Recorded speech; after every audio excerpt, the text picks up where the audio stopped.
तो दोस्तों, आज की कहानी की शुरुआत एक औरत से हुई जो अपने घर के किचन में चुपचाप खाना बना रही थी।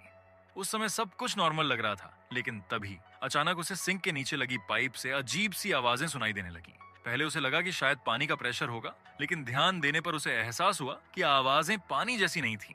वो आवाजें धीमी थीं, जैसे कोई बहुत पास से फुसफुसा रहा हो। उसी वक्त उसका पति जुआन घर लौटा। उसने रसोई में कदम रखा और देखा कि खाना अधूरा बना था। जुआन ने हैरानी से पूछा कि खाना अभी तक क्यों नहीं बना। तब औरत ने डरी हुई आवाज में उसे बताया कि पाइप से अजीब फुसफुसाहट आ रही थी और उसे ऐसा महसूस हुआ जैसे कोई उसे मारने की बात कर रहा हो। ये सुनकर जुआन ने उसे शांत करने की कोशिश की और खुद सिंक के पास जाकर जांच करने लगा, लेकिन उस समय उसे किसी तरह की कोई आवाज सुनाई नहीं दी।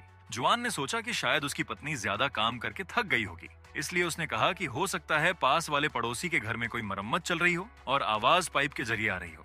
पर उसी रात जब उसकी पत्नी बाथरूम गई हुई थी, तभी जुआन ने अचानक दीवार के उस पार से जोर से खटखटाने की आवाज सुनी।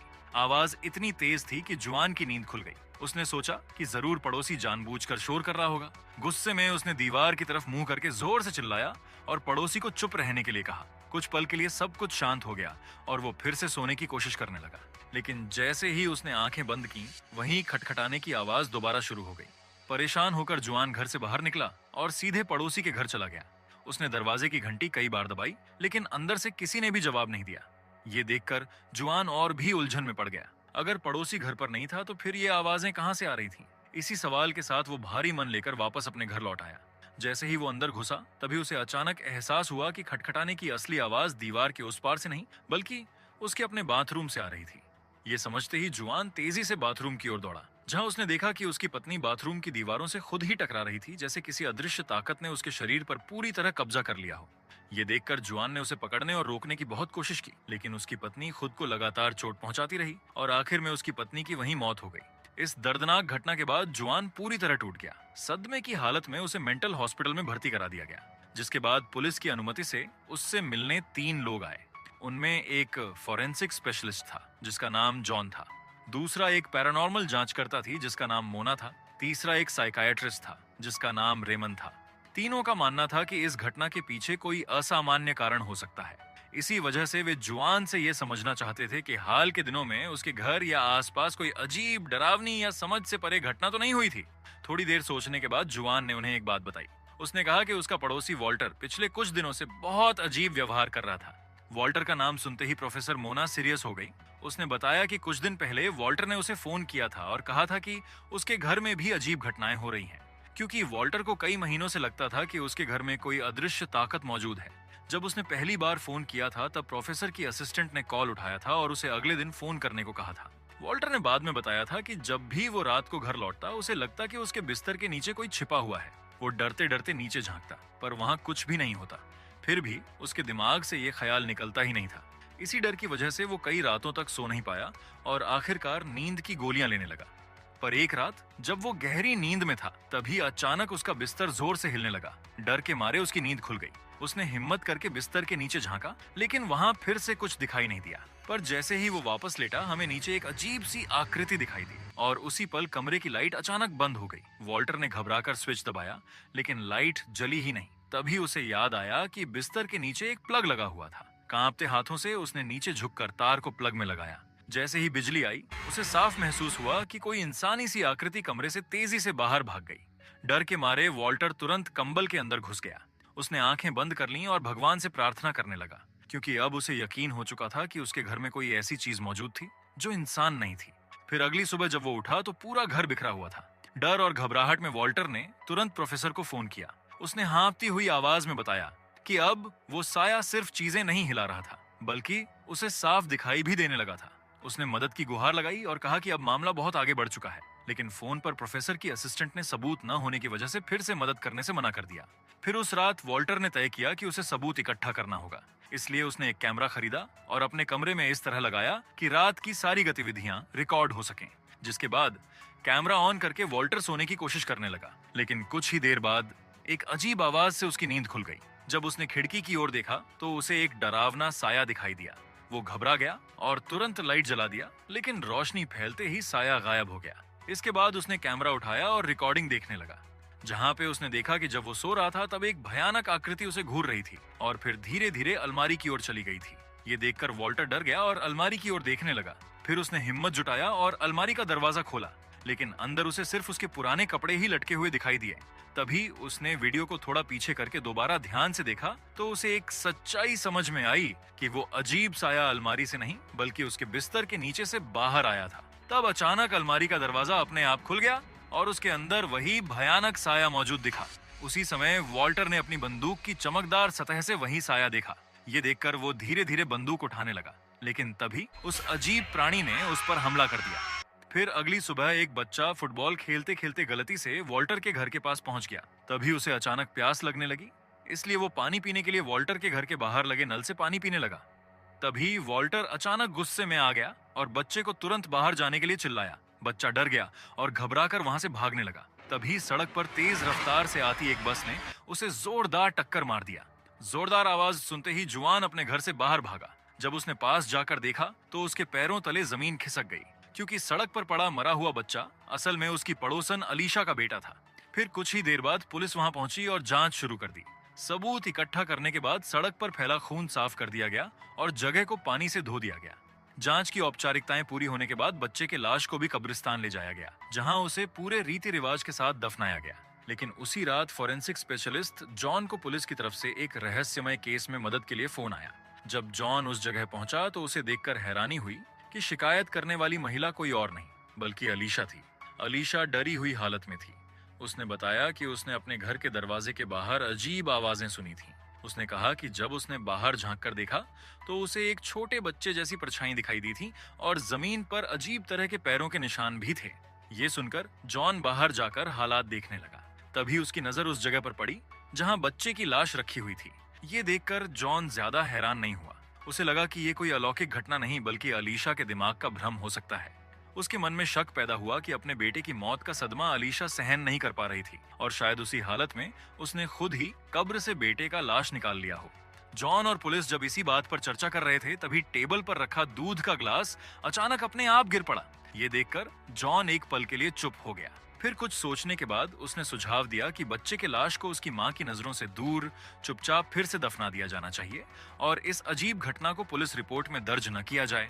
उसके मुताबिक अगर ये बात बाहर आई तो हालात और बिगड़ सकते थे। दरअसल इस केस का जिम्मेदार पुलिस ऑफिसर फ्यूज अलीशा का एक्स बॉयफ्रेंड था। इसी वजह से जॉन, जो फ्यूज का करीबी दोस्त था, उसकी मदद करना चाहता था और इसलिए वो उसे ये सलाह दे रहा था कि अगर ये सच्चाई सामने आ जाती कि अलीशा ने अपने बेटे की लाश कब्र से निकाली थी तो उस पर गंभीर सवाल उठते और उसे मानसिक अस्पताल भेज दिया जाता। इस स्थिति से बचने के लिए जॉन ने सलाह दी कि रिपोर्ट में लिखा जाए कि लाश की हलचल मौत के बाद मांसपेशियों की प्रतिक्रिया के कारण हुई थी। साथ ही उसने अलीशा को शांत रखने के लिए दवाइयां देने की भी सलाह दी ताकि वो सदमे से उबर सके। इसके बाद जॉन जब घर से बाहर निकला तो उसकी नजर सड़क के उस पार खड़ी एक महिला पर पड़ी। वो महिला कुछ तस्वीरें खींच रही थी।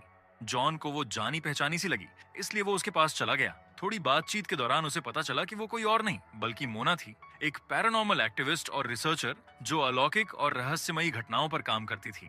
जॉन ने उससे पूछा कि वो यहाँ क्या कर रही थी।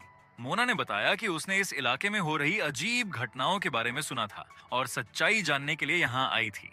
जॉन ने उससे साफ शब्दों में कहा कि अगर वो सच में अलौकिक घटनाओं पर काम कर रही है तो उसे इस केस की जांच में उसका साथ देना चाहिए। इसके बाद दोनों अलीशा के घर के ड्राइंग रूम में बैठे और अब तक हुई सारी घटनाओं पर चर्चा करने लगे। तब जॉन ने बताया कि वो पिछले 15 सालों से एक फॉरेंसिक विशेषज्ञ के रूप में काम कर रहा है, लेकिन अपने पूरे करियर में उसने ऐसा रहस्यमय और उलझा हुआ केस पहले कभी नहीं देखा था। ये सुनकर प्रोफेसर मोना ने कहा कि जो कुछ इस इलाके में हो रहा था वो किसी सामान्य अपराध या हादसे का नतीजा नहीं लग रहा था। उसके मुताबिक ये घटनाएं किसी गहरी और डरावनी शक्ति की ओर इशारा कर रही थी। उसी समय एक छोटा बच्चा जो अपना खिलौना ढूंढते ढूंढते भटक गया था, गलती से दीवार के आर पार होकर उस कमरे में आ गया। पर जैसे ही उसकी नजर कमरे में रखे लाश पर पड़ी, वो डर के मारे वहीं रुक गया। तभी अचानक उस लाश का सिर धीरे धीरे घूमकर सीधे बच्चे की तरफ देखने लगा। उसी डरावने माहौल के बीच मोना ने जॉन को कुछ तस्वीरें दिखाई। ये तस्वीरें वॉल्टर के घर से ली गई थीं। जब जॉन ने एक पुरानी तस्वीर देखी तो उसने उसे सिर्फ एक इत्तेफाक मान लिया, लेकिन प्रोफेसर मोना की नजर अलग थी। उसने उस तस्वीर में कुछ ऐसा देखा जिसे जॉन नजरअंदाज कर गया था, क्योंकि मोना को यकीन था कि वॉल्टर के घर में हुई घटनाएं और यहाँ हो रही ये डरावनी बातें आपस में जुड़ी हुई थीं। तभी अचानक बाहर से एक बच्चे की जोरदार चीख सुनाई दी। आवाज इतनी तेज थी कि दोनों चौंक गए और वे तुरंत उस दिशा में दौड़े, लेकिन वहां पहुंचकर देखा कि आस-पास कोई भी नहीं था। उसी पल मोना की नजर दरवाजे पर पड़ी। ये देखकर वो समझ गई कि कोई न कोई अभी-अभी अंदर आकर गया है। हालात को बिगड़ने से रोकने के लिए दोनों ने जल्दी से बच्चे के लाश को फ्रिज के अंदर रख दिया ताकि कोई और उसे न देख सके। लेकिन जो बात उन्हें नहीं पता थी वो ये थी कि उसी दौरान वहां मौजूद एक बच्चे का कैमरा चालू था और ये सारी डरावनी घटनाएं उसमें रिकॉर्ड हो चुकी थीं। इसके बाद जॉन ने पुलिस अधिकारी फ्यूज से मुलाकात की। दोनों ने आपस में तय किया कि जब मृत बच्चे की मां सो रही होगी तभी वे चुपचाप लाश को ठिकाने लगा देंगे ताकि मामला और न बिगड़े। लेकिन जैसे ही वे ये योजना बना रहे थे तभी फ्रिज अचानक जोर जोर से हिलने लगा। ऐसा लग रहा था जैसे कोई अंदर से बाहर निकलने की कोशिश कर रहा हो। इस डरावनी घटना के बाद कहानी फिर उसी मोड़ पर लौट आती है। अब हमें पता चलता है कि ये सारी बातें तीनों, जुआन, प्रोफेसर मोना और फॉरेंसिक स्पेशलिस्ट जॉन, आपस में बैठकर दोहरा रहे थे। वे अब तक हुई सभी घटनाओं को क्रम से जोड़कर समझने की कोशिश कर रहे थे। तभी जॉन ने एक फाइल सामने रखी और बताया कि जांच आगे बढ़ाने के लिए उन्हें आधिकारिक मंजूरी चाहिए। उसने कहा कि क्योंकि इन घटनाओं का केंद्र एक ही इलाका था, इसलिए पुलिस से पहले ही क्षेत्रीय जांच की अनुमति ली जा चुकी थी। अब सिर्फ जुआन के घर की जांच के लिए उसकी लिखित अनुमति जरूरी थी। जुआन ने थोड़ी देर सोचा, लेकिन सच सामने लाने के लिए उसने हिम्मत जुटाई और जांच की अनुमति देते हुए दस्तावेज पर हस्ताक्षर कर दिए। इसके बाद पुलिस ने औपचारिक रूप से पूरी जांच को मंजूरी दे दी, जिसके बाद सभी लोग अपना सामान लेकर उसी इलाके में पहुंच गए जहां ये सारी घटनाएं हुई थीं। जांच को सही तरीके से करने के लिए टीम को अलग अलग हिस्सों में बांटा गया। लीड इन्वेस्टिगेटर मोना जुआन के घर की जांच के लिए गई, क्योंकि वहीं से ये सब शुरू हुआ था। बाकी दो इन्वेस्टिगेटर वॉल्टर के खाली पड़े घर की तरफ रवाना हुए, जहां सबसे ज्यादा अजीब घटनाएं दर्ज की गई थीं। और वहीं चौथा इन्वेस्टिगेटर उस बच्चे के घर पहुंचा जिसकी बस एक्सीडेंट में मौत हुई थी। इसी दौरान बिजली न होने की वजह से फ्यूज ने प्रोफेसर से पूछा कि क्या बिजली वापस चालू करवाई जाए ताकि जांच आसानी से हो सके, लेकिन रेमन ने तुरंत मना कर दिया। उसका मानना था कि अंधेरे में आत्माएं ज्यादा सक्रिय होती हैं और अगर इस केस की सच्चाई सामने लानी है तो अंधेरा बनाए रखना जरूरी है। फिर जब दोनों रसोई में पहुंचे तो उन्होंने देखा कि कुछ बर्तन अजीब तरह से अलमारी के ऊपर चिपके हुए थे। जैसे ही रेमन ने एक बर्तन को छूने की कोशिश की, तभी एक चाकू अचानक हवा में उठा और उसके हाथ में गहराई तक कट लग गया। ये देखकर फ्यूज मदद के लिए आगे बढ़ा। तभी रेमन ने और भी डरावनी बात देखी, जहाँ पे अलमारी के अंदर कुछ ऐसा छिपा था जो उसके खून को पी रहा था। घबराकर फ्यूज ने तुरंत अपनी बंदूक निकाल ली, लेकिन रेमन ने उसका हाथ पकड़कर उसे गोली चलाने से रोक दिया। उसने धीमी आवाज में कहा कि गोली चलाने से हालात और बिगड़ सकते हैं। इसके बाद रेमन ने हिम्मत जुटाकर धीरे धीरे अलमारी का दरवाजा खोला। दरवाजा खुलते ही वहां कुछ भी दिखाई नहीं दिया। तभी रेमन ने अपने हाथ से चाकू बाहर निकाला और दर्द सहते हुए पीछे हट गया। फिर फ्यूज उसे तुरंत वहां से एक सुरक्षित जगह पर ले गया। इसी दौरान जॉन को फ्यूज का फोन आया। उसने साफ शब्दों में कहा कि वो अब यहाँ नहीं रह सकता। उसने बताया कि उसने अपनी जिंदगी में पहली बार ऐसी चीजें देखी हैं जिन्हें वो समझ ही नहीं पा रहा है। फ्यूज ने यह भी कहा कि उसे दिल की बीमारी है और इतना तनाव वो सहन नहीं कर सकता। उसके मुताबिक अगर वह ज्यादा देर यहाँ रहा तो उसकी हालत और बिगड़ सकती है। लेकिन उसी पल जब जॉन फोन पर उसकी बात सुन रहा था, तभी उसकी नजर शीशे पर पड़ी। शीशे के उस पार उसे एक पल के लिए कुछ असामान्य दिखाई दिया। उसे ऐसा लगा जैसे फ्यूज जिस घर में था वहां उसके बिस्तर के पास कोई खड़ा है। अजीब बात यह थी कि वो आकृति सीधे कमरे में नहीं बल्कि सिर्फ शीशे में दिखाई दे रही थी। जॉन ने पलक झपकाई, लेकिन वो परछाई अब भी वहीं थी। लेकिन अचानक वो भूतिया आकृति उस जगह से बाहर निकलती हुई उसके सामने आ खड़ी हुई, जिस वजह से उनका संपर्क टूट गया। और वही दूसरी तरफ प्रोफेसर मोना ने भी कुछ असामान्य महसूस किया। जहां पे उसने दीवार पर एक दरार बनती देखी, उसी समय फ्यूज रेमन के पास पहुंचा और कहा कि वो तुरंत यहां से जाना चाहता है। लेकिन तभी रेमन को एक नया सुराग मिला और उसने फ्यूज से उस पर ध्यान देने को कहा।